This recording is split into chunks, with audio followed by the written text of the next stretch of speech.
Well, hey there, everybody. Welcome to another episode of Andrew and Jerry Save the World.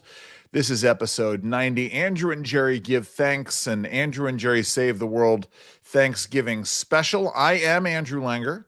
Jerry Rogers. And yeah, we have a lot to be thankful for, a lot to cover today. We're going to also spend some time giving tribute to our friend and mentor, Fred Smith, who passed away over the weekend. Also, want to talk about Kamala Harris and her statement. Just something. In fact, Jerry, let's start with Fred.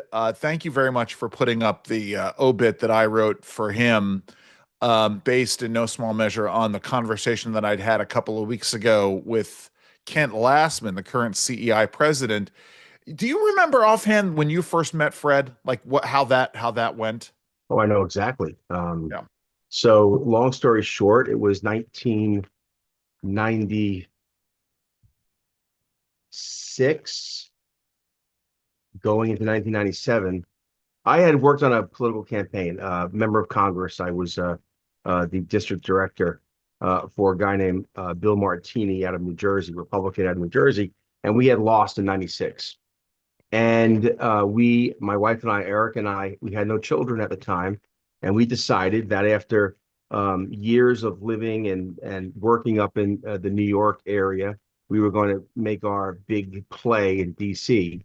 And so I came down and I interviewed with dozens of Republican offices. It was a new election. I went to the speaker's office and gave my resume in. And I was 27, around 27 maybe at the Yeah. time. And I was too old to work on the Hill.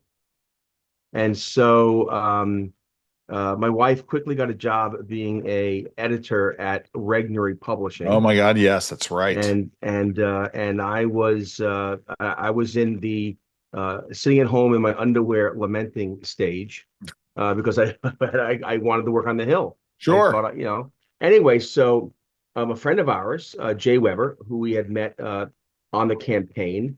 He's now a state assemblyman. He's graduated Harvard. He's a big former New Jersey GOP. He's a big up and coming GOP star in New Jersey He's today. a macher, as we would call him He's in Yiddish a circles. He's a macher. good friend of ours. He had worked at during the transition from the campaign to him going to Harvard. Erica got him a job at the Manhattan Institute, Yes. promoting their books. Erica was a longtime editor at City Journal. So we're in DC. Jay's in New York. Jay meets a guy named David DeRosier, who's now the publisher of Real Clear.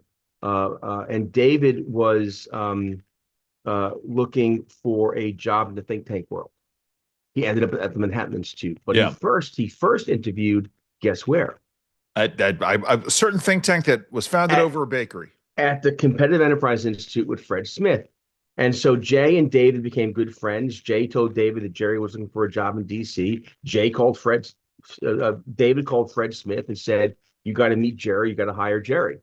So I go into CEI's office this time over there, Farragut North, Farragut North, above, yeah. on the corner of Connecticut and K, right? Above the newsstand, yeah. And go into the offices, and I go in to meet Fred Smith, who is at this huge desk in a Yes. relatively small office. The desk Right. and it was covered with books and papers and journals. And I had first met with I had first met with Jason Taylor. Sure. And I thought it was an odd place, this CEI, because Jason greeted me in a muscle beater shirt. He had taken his dress shirt off and was wearing like a t-shirt with the white, Yeah, of course. I got a tank and top. we go back to his office, and he is smoking cigarette after cigarette and drinking Coca-Cola out of the bottle, Yes. out of the big bottle. Sure. So I guess I passed the first interview, and they bring me in to meet Fred. And Fred has both his feet up on his desk with all this stuff. And those who know Fred will understand that I'm not mocking him, No. but this is Fred Smith. So Fred has his feet up on the desk, and his socks have holes, and his toes are sticking out. So that's my first time meeting Fred Smith. That said, I couldn't wait to work for him. You know, it's Like funny. the conversation and the meeting, and I went downstairs, and and you remember this. So you'd come out of CEI's offices, and you turn left around the corner. There's a little bakery Yeah. deli there, remember? Yes. And in those days, I had my Nokia mobile phone, and I got a call. I was downstairs, and they called me by the time I got downstairs and offered me the job. There you go. Oh, that's so Yeah. funny. You said something just a second ago. This issue of you're telling a story, and it's about Fred, but you're not mocking him. And I think that's a very important thing to Fred consider. was the biggest personality in the Right. freedom movement, And and yes, and so sincere and so sweet and our such a good various guy. frustrations with him were born out of that love. It's funny because our good friend Greg Conco, who was at CEI two different times for many, many years, Greg posted a picture of a pair of ice cream sandwiches on his Facebook page as a tribute with the abbreviation IYKYK. If you know, you know. Um, and I posted in this thread, that I not only did I understand, but it was my fault. Greg, there's this story about Greg and Fred going to meet with a potential donor about a project. And the donor, and they show up at the offices. It's Greg, it's Fred, and they show up, and the gentleman they're meeting with asks Greg and Fred if he can get them anything. And normally you say, yeah, I'll take a Diet Coke, I'll take a bottle of water, I'll take a cup of coffee. Fred says, I'd really like an ice cream sandwich. And Greg is mortified when this gentleman sends his assistant downstairs to get Fred and Greg a couple of ice cream sandwiches. Now, let me take a step back here and say, I said in this thread that this was my fault. It was my fault because Fred, like a great many great gentlemen in Washington, and Fred he is an icon. He is a great gentleman, and eccentric in that way. But like a lot of great gentlemen, can fixate on the last thing he sees. In the same way, right, that we talk about Donald Trump and the last person who's in the room with Donald Trump, the last thing that Fred saw when he left the CEI offices before he went over to meet with this gentleman was me eating an ice cream sandwich. And so it got in the back of his head that he wanted an ice cream sandwich. And he shows up, and this gentleman's assistant brings up a pair of ice cream sandwiches. Fred, of course, eats his down very quickly. And Fred, of course, has his beard and it's everywhere.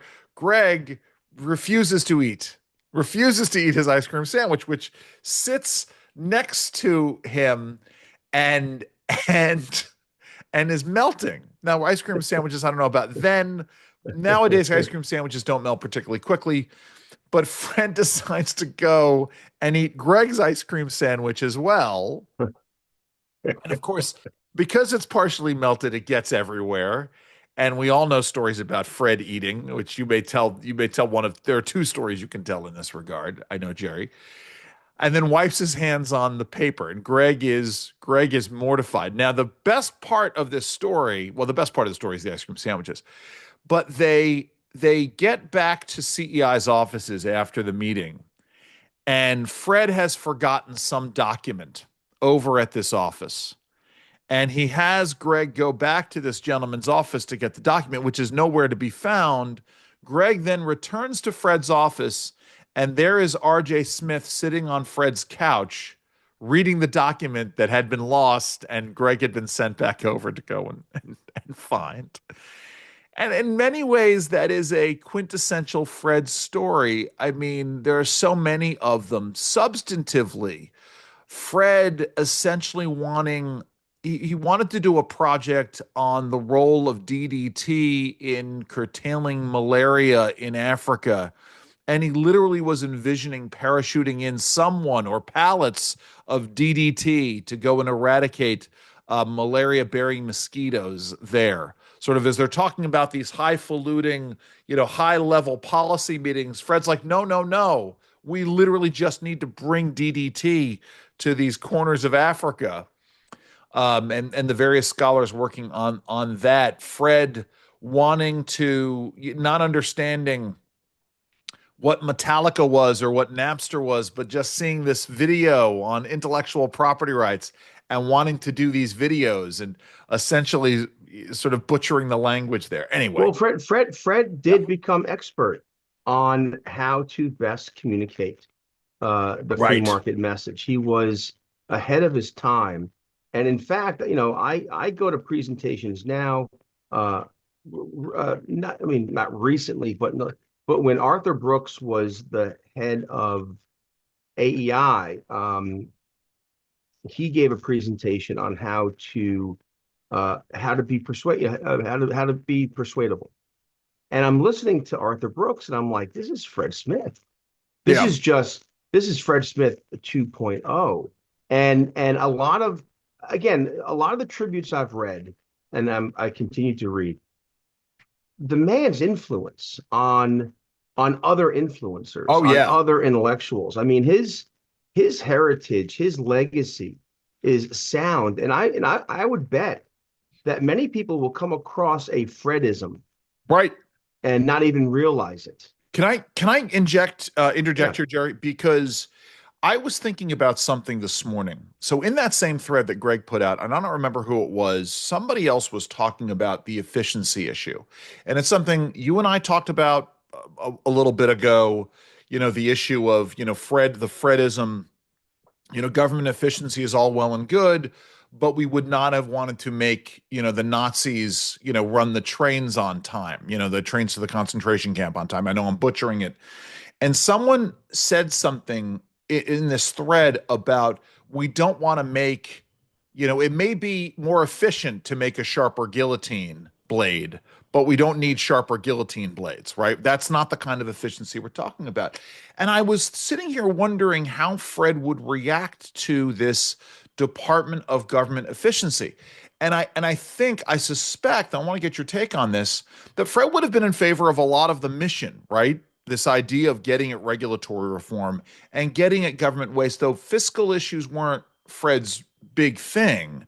He was really about regulation and the scope of government power. But I think he would be cautious, and I think he would warn what we don't want is to have this Office of Government Efficiency, Department of Government Efficiency, be advocating for a sharper guillotine blade or be advocating to make the trains to the concentration camps run, more on time. Although I don't think that's the purpose of, is it Doge? Doge, yeah, but Yeah. but but this is my point: is that there would have been a warning from Fred about the issue of Yeah. efficiency. We don't want to Actually, make government. Fred might have liked this idea of two entrepreneurs running an organization outside of Right. government. I think that's true. And Yes. that's what this is. In fact, I wonder, is Elon Musk, is he invoking the spirit of Fred Smith and how this is going? Again, remember, this Department of Government Efficiency is not a government department. Right. It's going to be outside the government, Right. and it's A higher level than a commission. That's the important thing. Yeah. and it's manned. It's going to be led by entrepreneurs, those who have been in the marketplace, have created things. And again, contrary, you're right. Fred was more of the scope of government, the power of government, the regulatory regime. Fred once said that if you made something into a pariah, oil and gas, tobacco, whatever it is, then he would say you could regulate it to death. Right. He didn't say tax it. He said you could regulate it to Right. death. Absolutely. And which is why, again, he understood the importance of communicating and being persuadable, because the left is good at making things they don't like, people now they don't like, into a pariah or into a fascist. We, again, a lot to learn, our side, the freedom movement, on how to talk about these issues. Fred, what was it? There are only three types of people. There is the country western fan, and for that person, you have to be empathetic. There is the conservative and for that person or whatever it was, for whatever your personality type was, maybe Right. there's more than three. You had to communicate by using values. Right. Like, and this is what Art Brooks said years later about how, again, what Fred always said, the cliche Fred would say often was, people don't care what you know until they know that you care. Right. And Fred cared. Like Yes. Fred didn't put on a show. Fred was very good at debating the progressive left. Who was the one he debated who did the documentaries for the left? Al Gore. Not Al Gore, the Bowling for Oh, Columbine. whoa, whoa, whoa. Michael Moore. Michael Moore. And I Yes. remember he debated Michael Moore and said he came up with this line that, we don't have, we don't all have, what was it, caviar and champagne. Right. It was a brilliant way to tell the audience Yeah, it was that he this, made some reference to Cajun cooking. Lee, it yeah, was, and the thing is, like Michael, this Michael Moore character is an elitist, right. and also, Fred was wonderful and ahead of his time in how to talk about civil rights and about, Right. I wish Fred was active today to push back against the equity regime because Fred understood what equality meant. Yes. From the South, he would tell these stories about his mom and his family about and their interaction with racism in the old South. But Fred understood the importance of the individual, the importance of true equality, and he lived it. I mean, the Right. guy lived it. And did you meet anyone who enjoyed life the way that Fred enjoyed life, the way he loved his wife, Fran? Oh, yeah. I mean, these two had a multi-decade love affair, and Yes. they lived out loud. Yeah. Someone wrote in our street, you posted it on Adam X. Thier. Yeah, Yeah, Adam that Thier wrote it, about it. it Yeah. was not uncommon to be walking in the streets of DC late at night and come across Fred in a tuxedo with a Yeah. scarf with Fran smoking a cigar because he's come from some salon or some meeting. You know, Jerry, it's that picture that Judd Weiss took. And I don't Yeah, know if you remember who Judd Weiss is, but you we do, sure. interviewed him on the Yeah, podcast. He was the Libertarian candidate vice for vice president. president. Yeah, Yeah. And Judd's a photographer and again, an entrepreneur. And Judd goes to these libertarian conferences and takes a lot of pictures. He's taken some great pictures of me over the years. And that picture of Fred and Fran that everybody is using, encapsulates exactly what you're saying here. you He was know, someone who very much sucked the marrow out of life. Go ahead.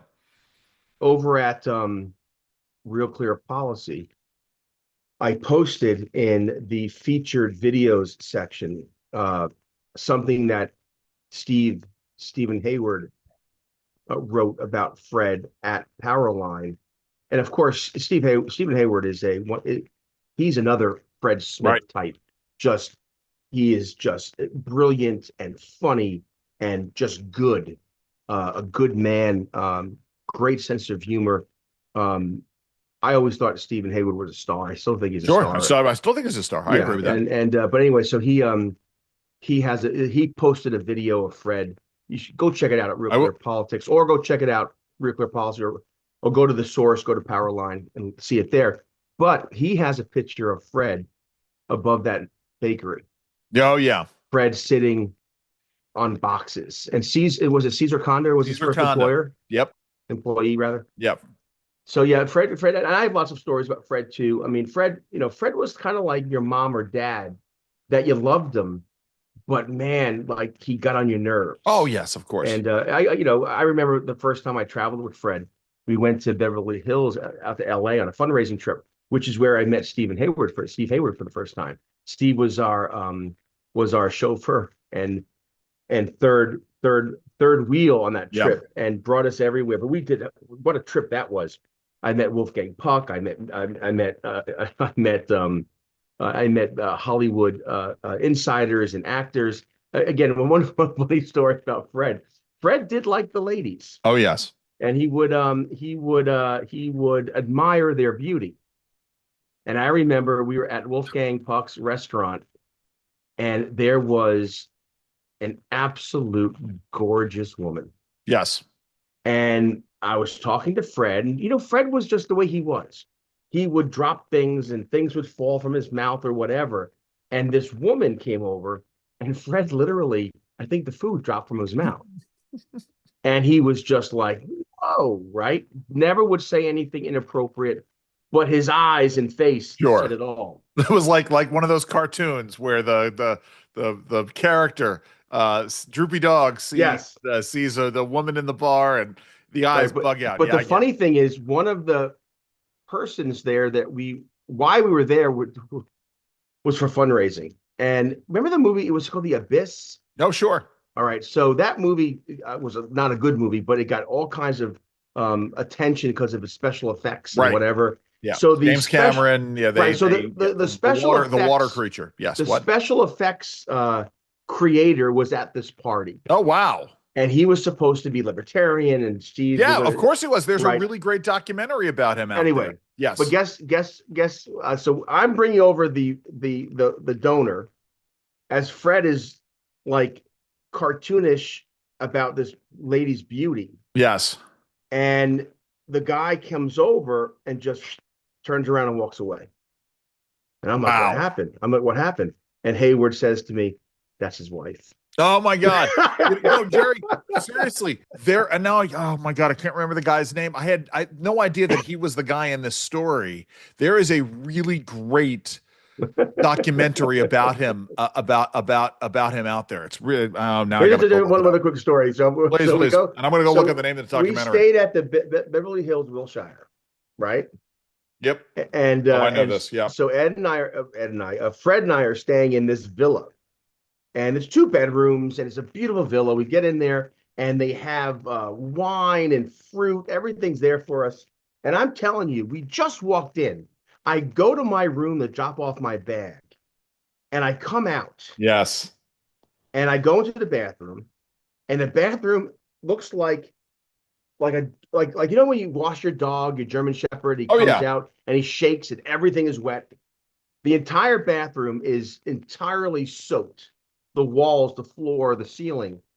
Every single towel is on the floor, except for Yeah. one little hand towel is on the sink. I exit the bathroom and there's Fred walking down the hall with nothing but his underwear on, right? And he wore it was white jockeys.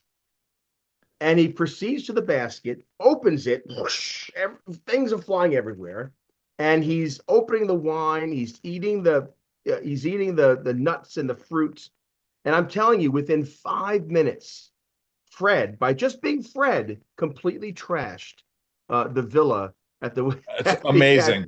and I remember too because we had to go to a dinner, and I had to take a shower, and all I had to dry off was the hand towel. That's crazy. Yes, I remember you telling uh, me that. It's part of the reason why I don't like traveling with people. Um, I know, it's so funny. the guy's name, Jerry, I looked it up. The Yeah, guy's name was Steve Spaz Williams, and there's a I, documentary about him out there that is just brilliant. I'm sorry, Joe, go ahead. I looked that up while you were saying. Go but ahead. that I'm was sorry. that was a fun trip. That's when I met Steve Hayward, and we went to oh my goodness, we met the actress. I forget her name now, but she was oh, what was it, TJ Hunter? No, remember Heather the Thomas, no, it wasn't Heather Thomas. It was a show TJ called Hooker. Hunter. Oh, Hunter. No, Oh, Hunter. Stephanie, whatever her name is, the Yes, brunette. Got yes. it. We Yes. met her. We went to her house, I think. It was That's a also very strange. that's a crazy We story. go to this house thinking that she's hosting a fundraiser for us. So Steve and me and Fred show up at this, Hollywood kind of Sure, up in the hills, house on mansion, stilts. right? But there was also a kind of weird like emptiness about it. Like the pool wasn't filled up. You know what I mean? It was there, Well, there was so we get takes into money to fill the pool, Jerry. the house and we're expecting a reception, but it was just her. There you go. I guess. I don't know. It's weird. Wow. Fred and Oh, Steve and me. tales from the libertarian movement. I just remember, going with Fred, me and Fred and Grover Norquist and a handful of others in 2006 up at this transpartisan summit on energy, where it is me and Fred and Joan Blades from MoveOn.org, and I want to say Al Gore in the middle of this Samoan circle discussing values. And yeah, I mean, We it was I don't crazy. need to move on, but again, Yeah, because of Fred, I got the chance to meet presidents, CEOs, great thinkers, movie actors. I remember Exxon flew us in, Sam Kasman, who was general counsel, but also helped run the communications project at CEI, me and Fred to their headquarters. I guess it was in Texas, I guess. Anyway, they're going to give Fred a sneak peek on their multi-million-dollar ad campaign they were just about to release. And anyway, it was a Fred didn't like the campaign. He didn't like it. yes, And Fred, so we had this big thing planned where they're premiering it. We're meeting with all their high executives. Um, and a big lunch was planned, and a big check was going to come at the end of it. sure. Well, Fred couldn't help himself, and he said that it was the worst campaign, the worst advertising campaign that he's ever witnessed. Oh my God. He said telling people that you're going to do less of a bad thing will only bankrupt you. Right. And he was, but the thing is, they never even asked him. They showed us this first commercial, and he gets up in the middle of it, kind of like an old man in a movie theater, like he's Yes, up, sure. right, and you see you can see his shadow on the screen, and Right. they stop it. They're like, Mr. Smith, what's going on? He's like, this is terrible. You don't tell people you're going to do less of a bad thing. Right. They escorted us out. Sure. We Absolutely. were escorted out of the Yes. Exxon But headquarters. you talk about this and you talk about you have to be the person to speak your mind in the room, right? You have Yes, to be the person to be unafraid of saying the uncomfortable truth right. in the room. Chances are there's somebody else who believes the same thing that you do. Oh yeah. And it goes along with the idea of not pre-negotiating against yourself, right? It's This funny. I I remember I justified it in my head coming home that they would not they would not have invited Fred Smith if they didn't want to hear from Fred Smith. right, So Fred did exactly, I'm sure, what they kind of knew themselves already, sure, and he was the confirmation. right, right. And That's Fred, you know exactly what? that's And the bottom exactly it. line is Fred was right. Yeah, Exxon did do this major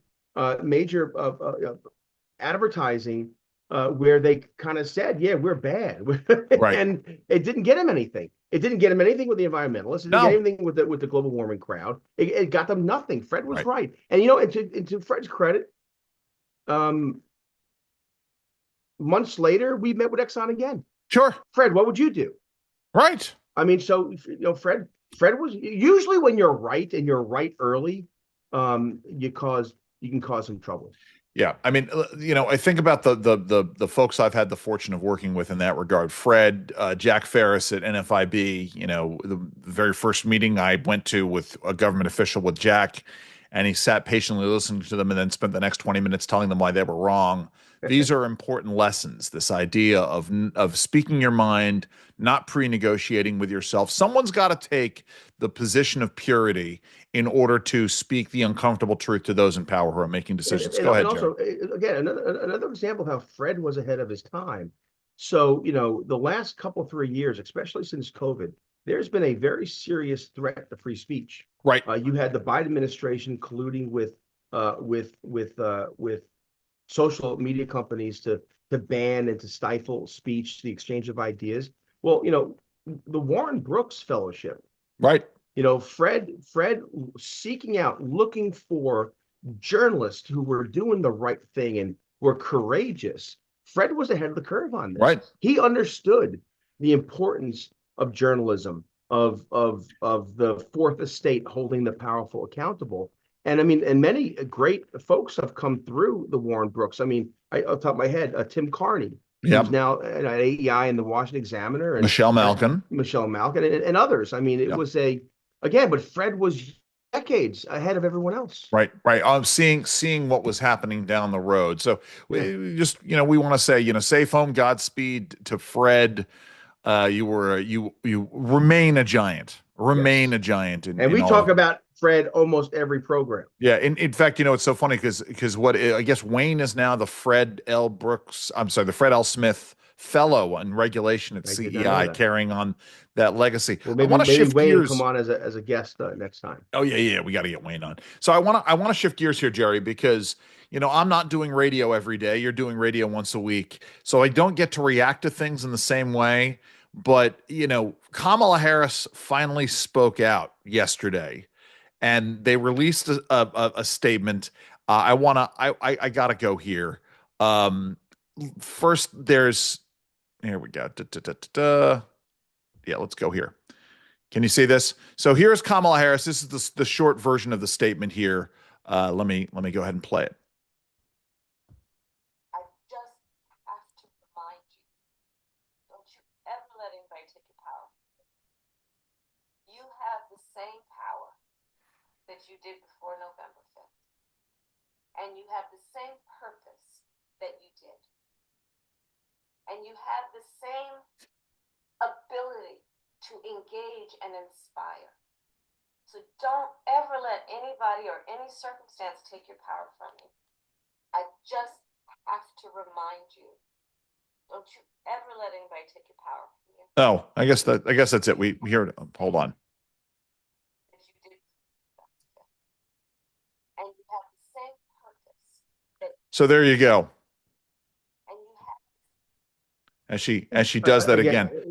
I saw that. Like, it's a longer clip, Yeah, yeah. but there was like 27 seconds of it that was going around social media yesterday.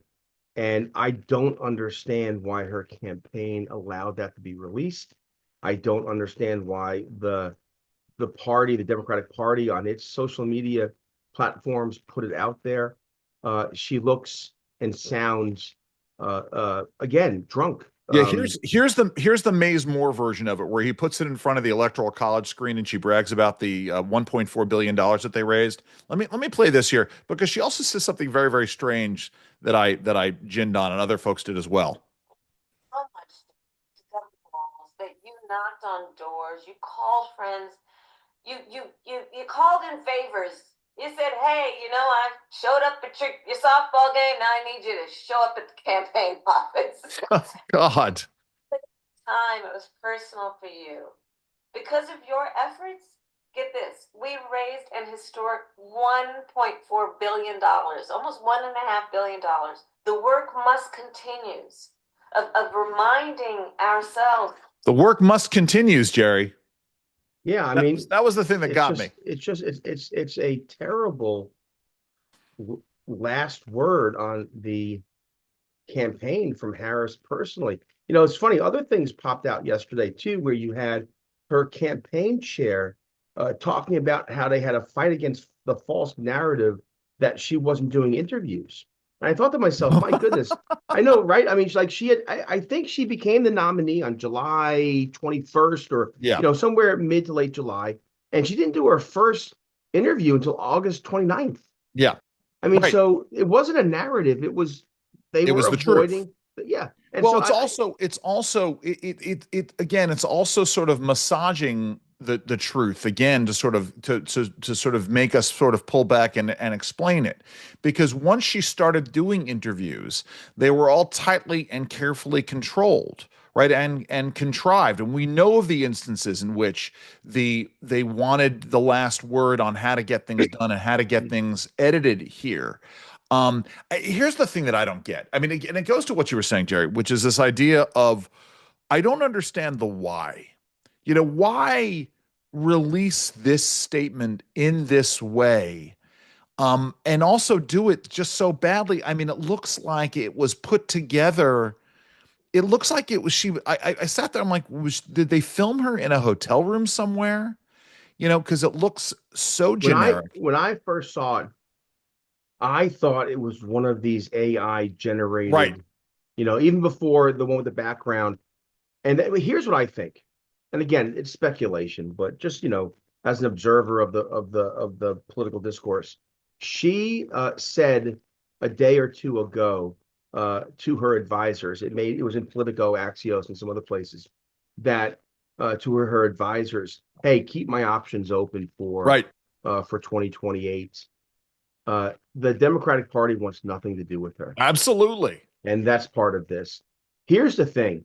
And someone else said this, a political consultant for the left, and his name will come to me.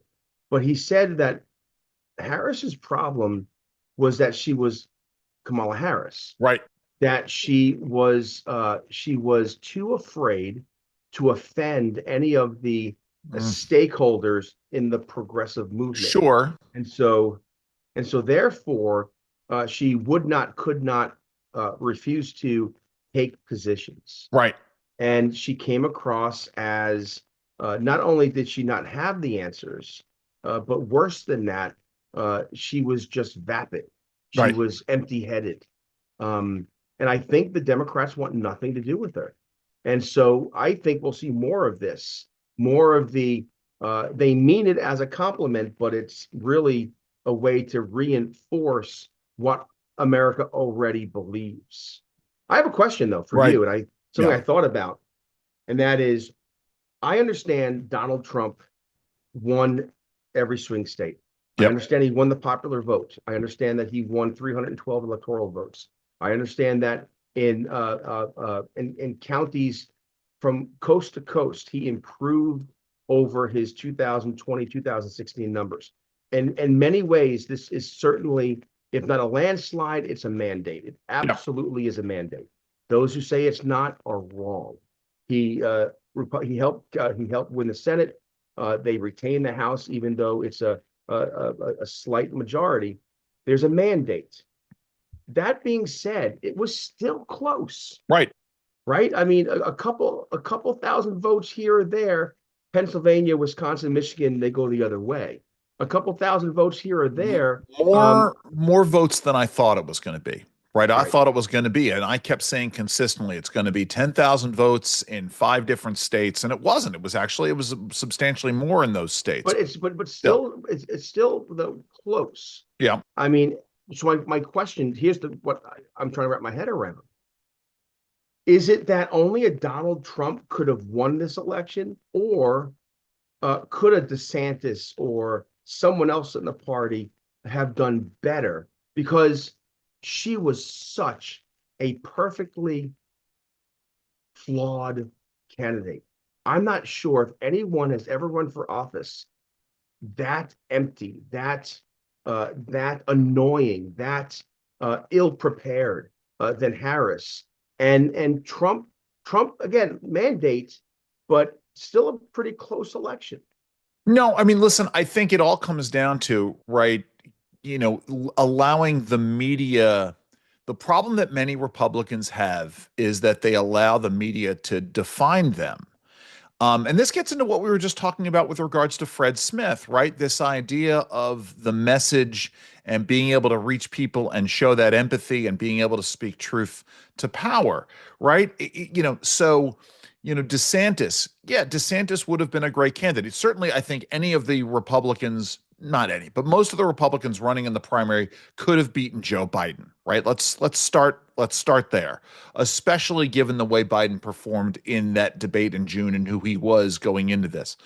Kamala Harris, you're right. I mean, I'm not entirely certain that every candidate could have beaten Kamala Harris in the same way that Donald Trump did, because Donald Trump runs in such a unique way. And let's not forget the assassination attempt and the role that played in all of this, multiple assassination attempts and the role that played in all of this.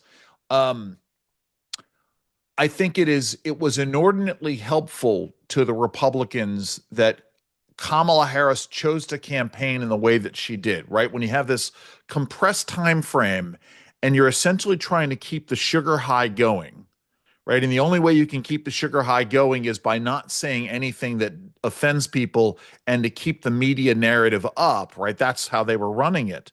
The downside to that is, in what is essentially a race about substance and record, if you are running and repudiating all of your former positions while at the same time not repudiating anything that a decidedly unpopular president is doing, it makes it difficult for you to chart your own path. Do I think Nikki Haley would have done very well against her? I think not that he was running, but I think, I think if it were to come down to JD Vance versus Kamala Harris in 2028, I think, JD Vance wins. Um, that's the, I think I want to see the JD Vance versus Gavin Newsom debate. It's interesting because the talk of 2028 is already started. Sure. Um, and you hear a lot about uh, free speech now from the left. CNN, I don't know what program this is, but it's the one that seems to get all the clips. It has a female host, and they have this round table. Oh, I don't know. Anyway, so several times now on CNN, they seem to be in a bubble. So the other day, the Republican on the program, whose name escapes me, but he's Jennings. Scott Jennings. Scott Jennings. Yeah.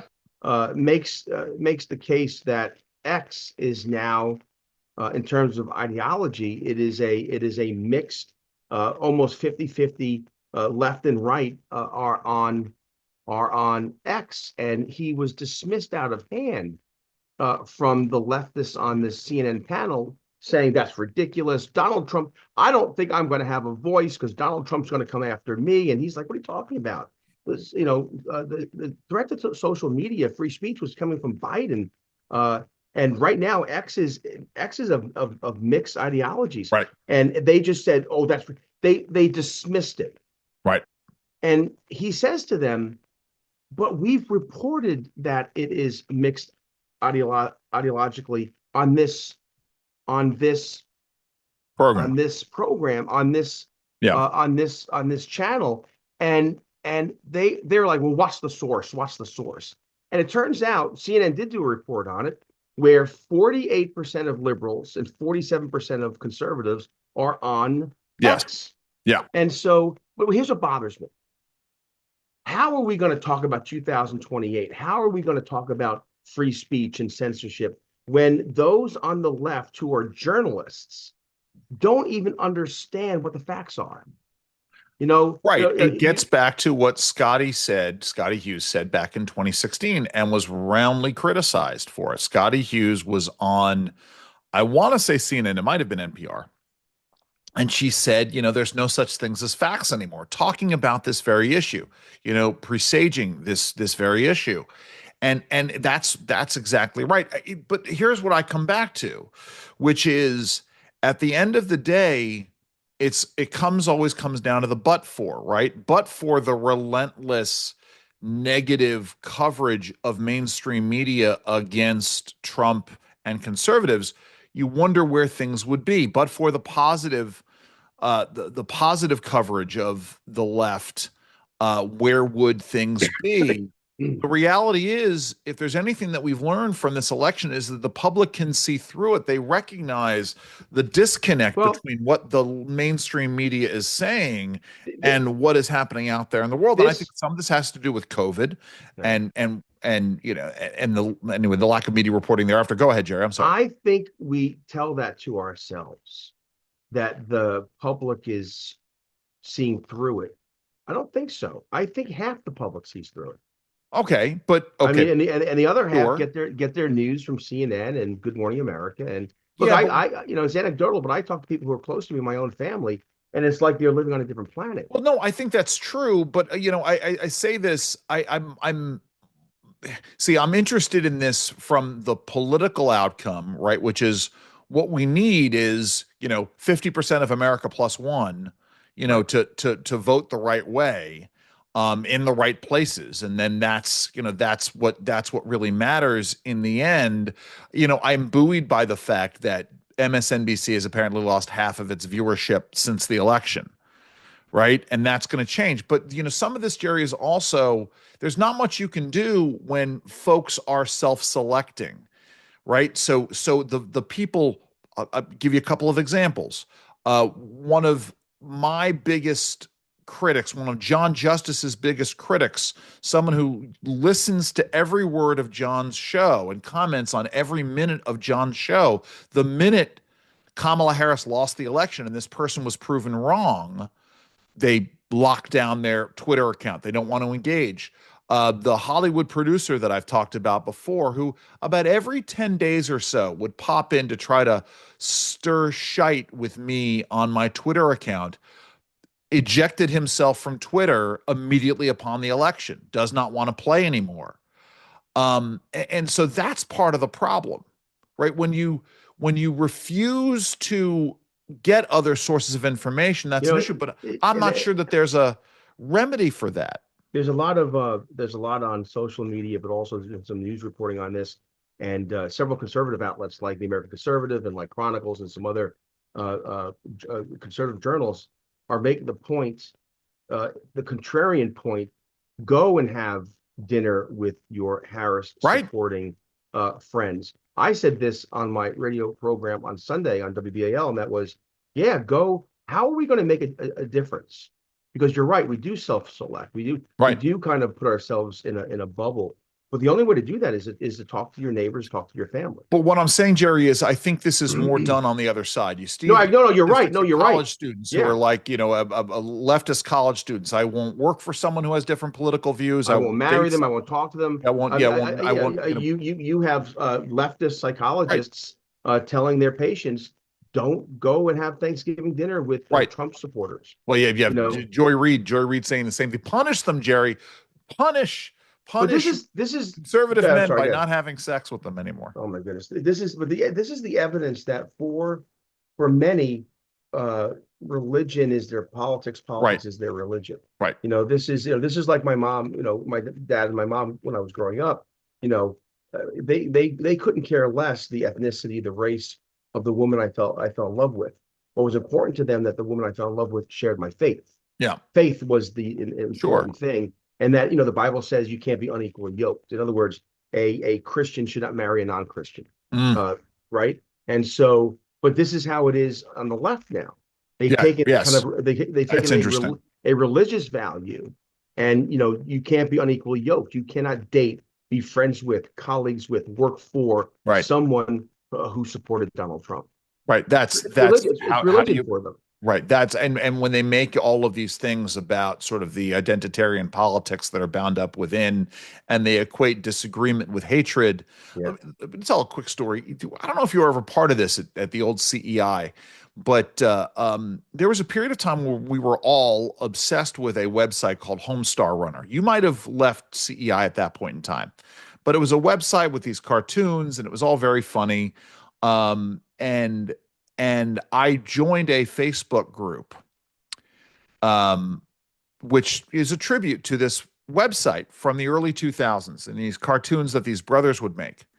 And a couple of days ago, somebody posted, and the picture itself was not provocative. I mean, it was to an extent, but it was the way that they set it up as antagonistic towards folks who are, shall we say, a little bit more skeptical about so-called LGBTQIA rights.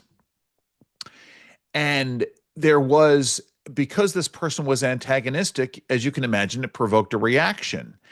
And in the last 5 days, this entire group has been taken over by, this back and forth and this relentless propagandizing on the part of the left in a realm which was not political. And I think that's part of the one lesson the left needs to learn from this election is you cannot force people to care about the things that you care about, and you can't force them to care about those things by saying that they're evil if they don't care. This is the problem, and that may have been the ultimate driving force in all of Well, this was a reaction to the "you will be made to care" push. see, the problem though is that you can be forced, right? You have corporations with their DEI regimes forcing you to engage in pronoun issues or not. You know, Of course, there was a time if a man came to the office dressed in a princess outfit with a wand and a tiara, someone might say, I'm not sure if this is appropriate dress. right, That's not the case anymore. right, Now that this man identifies as a woman, And again, it's so we have been forced to care. It's interesting. Right. Well, time out, Jerry. Hold on. Let's take that to the next step, which is yes, there are going to be a certain number of people who are going to simply go along to get along.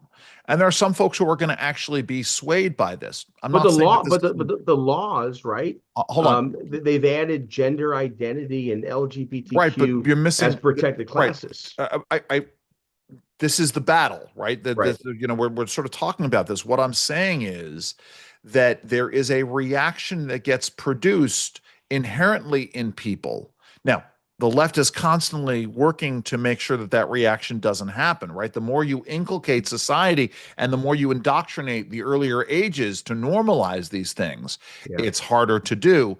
But what I'm saying is that in no small measure, this election was a reaction to the you Yes. will be made to care. And again, it gets Yes, down to that's right. small groups of people here and there, more so than we thought, right? This issue this gets into what Bill Maher was talking about with Neil deGrasse Tyson on Friday. I don't know if you've seen this clip Yeah. where Bill Maher was trying to get Neil deGrasse Tyson to admit that a WNBA team could not beat the Los Angeles Lakers, and Neil deGrasse Tyson would not admit that.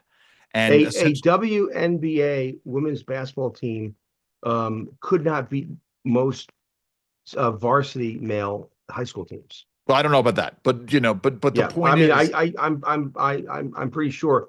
I mean, remember this, Andrew, the gold medal soccer team, women's soccer Olympic team, soccer team lost lost to to a boys soccer team. Yes, boys high school soccer team. no, middle school. They lost to a middle school Oh, I team. thought it was a high school soccer It was team. eighth graders. Yeah, My but understanding was it was eighth graders. but the point is, in the end, and yes, there are always going to be outliers and outlying situations. Let's say that in 99 games out of 100, a WNBA team will beat. I'm sorry, in one game out of 100, 99 times out of 100, the Lakers would beat the WNBA team. One time out of 100, the LA Lakers would lose. And yet that is supposed to be indicative of some greater issue here. My point at the end of the day is that most folks get this. And an editor with Scientific American can say that gender is a social construct, but implicitly most folks understand that it is not, that there is biology that is at Well, work here. again, just the I'm not a scientist, Right. but I understand that um, our behavior is often dictated by hormone levels and stages of life, which is exact to gender. Right. Like my wife behaves a certain way sometimes. Her skin is a certain way at times when she's pregnant, and her body will do things. That's not a construct. Right. Pregnancy is not a construct. Right. It's a real thing that happens. Nursing a child is not a construct, right? It's a real thing. And so for those who again represent science to say something so anti-science and so political and so religious, by the way, it's a religious statement. I am reminded of something that Bob Saget said in his first major when he did the Dangerfield comedy special back in the early 1980s. He said, "Yeah, men can breastfeed." I read it somewhere. Well, I wrote it down and I read it. I believe everything I read. He said, "No, men can breastfeed, but you have to tape cans of evaporated milk to your chest." Um, eh, you know, we all laughed at the time, but yet there are people who now believe this. Jerry, listen, we're running short on time here, and it is Thanksgiving. It is. Let me hear this. What are you thankful for? I mean, I'm thankful for so much. I'm thankful for, and I know people say their families and their children, but I really am, and I know I'm sure others are too, Yeah. but excuse me, I have a certain joy. I'll give you an example. So I'm up early in the morning, 5:30, and I'm doing editing for Real Clear. And around, I don't know, 6:30 in the morning, my second oldest daughter, who has moved back home temporarily as she has started her teaching career, and she's back home. and she'll come upstairs and have to grab something out of Erica's, my wife's closet or something. But her presence in the house is Right. joyful. So tomorrow we're going to gather around the table. Today's Wednesday, day before Thanksgiving.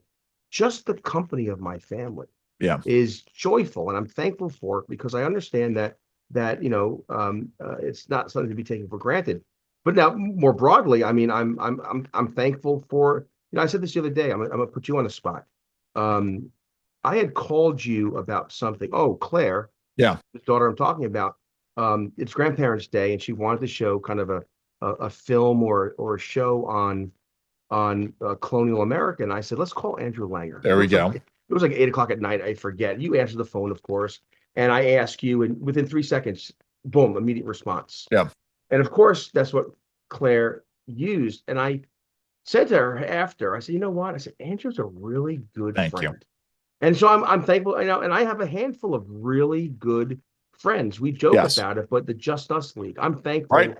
for the Just Us League. I'm thankful for my own health and that I can be engaged with my family and coach my son. I am thankful that the election turned out the way it did. Yeah. I'm thankful that even though we complain and we're concerned about the erosion of freedom, I still live in a free country where I can go and worship and I can go and engage and make a living and take care of my family, that we could do this. I mean, Right. I have much to be thankful for. Here's the thing. I am not resentful or ungrateful about anything. Right. Yeah. I'm just blessed coming and going. I So no, I think you're right. I mean, and with goes without saying, grateful for your friendship and more broadly, this has been a good year for me. And it's been a good year because of the support of the friend group that I have and the colleagues that I have and the people sort of giving me opportunities to do things and sort of the public support, right? That I've gotten over this year on the radio and in the podcasting world and in the policy work that I'm doing. That has been extraordinarily joyful. It has made this a very a joyful year. Thankful that my parents and my wife's parents are still around, and that we can all sort of be there. We will be gathering tomorrow. We got nine other folks other than me and my wife and our kids. We've got family and friends coming over tomorrow. And I'm so much looking forward to being able to sit around a table with them and sort of engage in that fellowship and that act of giving thanks. I'm like you, thankful that the election turned out the way it did. Thankful that not only did Donald Trump win the electoral college, but he won the popular vote and he increased those votes. Thankful that I think some of the tumult that we're seeing, it's amazing. We didn't even talk about this today. But you had Zelensky a couple of weeks ago saying he thinks the war in Ukraine is going to come to a faster end with Donald Trump's election. We had the announcement of the ceasefire yesterday between Israel and Hezbollah. Again, obviously, Joe Biden can take whatever victory laps he wants to take, but we all know that this happened after the election because of what happened in the well, election. to add to that, we know that Trump has threatened 25% tariffs on Canada and Mexico, and we know that leaderships in both countries are saying no, we'll take care, like over Right. the borders. No, we'll help secure Listen, these borders. hold on. You and I didn't have this conversation, but I had a conversation with a friend in a major industry doing international work who said to me, I need to talk to somebody about this. Our company is very concerned about the tariffs and we want to come to the table and negotiate something, which is the whole point Yeah. of the tariff situation. Jerry, I know I've asked this before. I may have asked favorite side dish. I don't know if I've asked favorite dessert. You got a favorite dessert you're looking forward to tomorrow? Well, I know. Look, everyone says sweet potato pie or Not me. Not a pumpkin pumpkin pie fan. pie. Not a No, pumpkin pie fan. I like chocolate cream pie on There Thanksgiving. you go. A chocolate pie Right? a mile wide, as our old friend Dave Gagoric and I would joke about. Um, yeah, I mean a good chocolate pie. Offline, I'll tell you the diet secret version of that I've been having. Um, For me, I like a good fruit pie. Apple over cherry, I blueberry like apple over pie. Yeah. apple. That's some ice cream Um, though. it's funny. My mother is insisting on making something that she calls an apple candy pie, which is essentially like a deep dish. It's a crustless apple pie with a streusel topping. Oh, we're So gonna have apple cooking tomorrow. apple kuchen, that's Apple good. cooking, I yes, love it. yes. Love it. A good I love German apple apple cooking. kuchen. Bridget, my beautiful Bridget, my oldest daughter, is gonna make apple cooking. Um, uh, I'm doing I, two I, turkeys, Jerry. I'm I doing know, yeah, one in the oven and one on the smoker, I think. that's great. Now, I'm not a big dessert guy though. I'd rather have an extra helping of turkey and stuffing and potatoes and that sort of thing. No. Erica sometimes will make dumplings, Nice. German bread dumplings sometimes, and I love Knodel. that. Yeah, so good. Thanksgiving is my favorite holiday. Yeah. I mean, St. Patrick's Day is my favorite, but then Thanksgiving is a close second because it really is about conversation and being thankful and family and friends. There's no pressure on presents, and yeah, Right. yes, it costs money to plan and costs time to plan and to make a meal. But ultimately, like You Christmas, I know, love Christmas, but isn't there's the it pressure interesting? of Christmas. As I was doing some last minute grocery shopping yesterday, because I found that I'm having to make the fresh homemade cranberry sauce in addition to the Yes, canned stuff we because like the fresh. my We parents in this household, we prefer the fresh cranberry. got I'll say it here because nobody is going to be none of my family members are going to hear this, but I did something with making this. I used the sugar substitute swerve in the cranberry Or sauce yesterday, so it's essentially a sugar-free version. Um, but something, I mean, I think isn't it interesting that the Thanksgiving, I mean, I'm sorry, I'm going to draw a conclusion here that probably isn't warranted, but I was going to say Thanksgiving, in and of the fact that it's a buffet almost. I mean, I don't know if you do the passing at the table or what, but you're getting lots of different dishes. yeah. I think that almost translates into greater amounts of fellowship as opposed to Christmas, which is usually a more formalized dinner, right, where you have a set menu. Maybe I am No, generalizing. I know Erica sets up a buffet a table, and we gather to pray. Then we get our food. Then we sit and we have conversation. You know But something? during that conversation, we will do the inevitable cliche. What are you thankful for? What are you thankful for? Sort of But a you know thing. something? I think doing the prayer beforehand, the blessing beforehand, I think that makes a lot of sense. Yeah. That way, I kind of like that. Maybe we'll do that tomorrow. All right. It, Well, I want to say this one more thing, if you yeah. don't mind, and No, not at all. that's only because we talked to Patrick Maines Yeah. a couple, 3 episodes ago, and that's still there. Folks should listen to this conversation about free speech. But Patrick is sick. He's battling cancer, and I've been thinking about Patrick and praying for him, but thinking about in light of Thanksgiving, in light of these big issues that we're facing, I think it's important to get your relationship right with God. Yeah. And one thing that I've been telling my kids the last week or so is that there are only 2 days that matter in anyone's life. There are only 2 days that matter: today, this day, Yeah. and that day. And Yeah. that day is the day when you're going to meet your Sure. creator. And I tell my kids, I've been telling them this week, we should live today in light of that day. Sure. And I think it connects to Thanksgiving because obviously life and blessing all comes from God. Everything I have, every dollar I make, every blessing I have, every good thing all comes from God. I get Right. that. But I forget it all the time. Sure. And Right. and and so I really do think we have to be mindful of living today for that day. You know, Because I don't want to go before my Lord and he say to me, "You're in, but wow, you could have done so much more." reminds me of something. There was a book I read called Time and Again, which is a quirky little science fiction book. But this guy goes back in time and he's in a bar in New York in the 1880s. Okay. And there's a sign on the wall warning against profanity. And it essentially the message was you wouldn't curse on your deathbed. And he says, imagine, imagine if even now the Lord may stop your breath right now. So think about what you're saying because the last words you don't want to be are an F bomb. Yeah. Is essentially the message. Jerry, you're on Sunday, or are you taking the Sunday off? Are you on Saturday too? It's going to be a weekend of Jerry. So Saturday, 7 to 10, WBAL News Radio out of Baltimore. Sunday, the Jerry Rogers Show, 7 to 10, WBAL News Radio, Jerry Rogers Show. It's good radio. You should tune in. Yep. Go and listen. Jerry's just right. What do you want folks to do in the meantime? Well, find the truth, stand firm. Find the truth, stand firm. Plant your feet. Plant your feet, stand firm. Wow, Yes. And God bless. And God bless. Yes, Yes. thank you.